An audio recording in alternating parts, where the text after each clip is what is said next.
A spike in whooping cough cases across the country is now the worst in almost a decade. In Virginia, the Department of Health is reporting more than 5 times as many cases as compared to this time last year. Health experts are blaming, in part, the pandemic. The sound makes you cringe. The sound of a child with pertussis or whooping cough.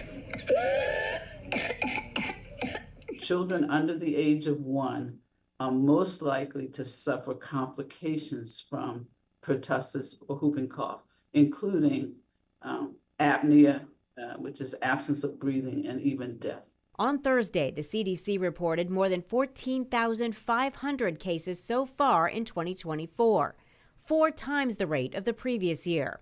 And Virginia is seeing one of the biggest spikes, from 66 total cases in 2023 to nearly 400 already this year. It is concerning because groups are starting to congregate again.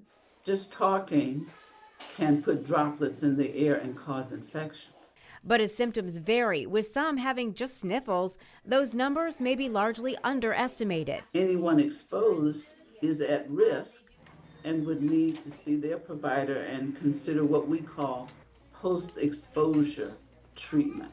Antibiotics can treat pertussis, but the best protection is vaccination. Pertussis is part of the DTaP series required for children to enter school, but its effectiveness wanes over time. Experts say it's tweens and teens driving outbreaks in many states, along with post-pandemic hesitancy for getting vaccinations of all types, even one that's protected communities for more than a century. We know that this is both effective and safe. Literally, the first vaccine was developed in 1914.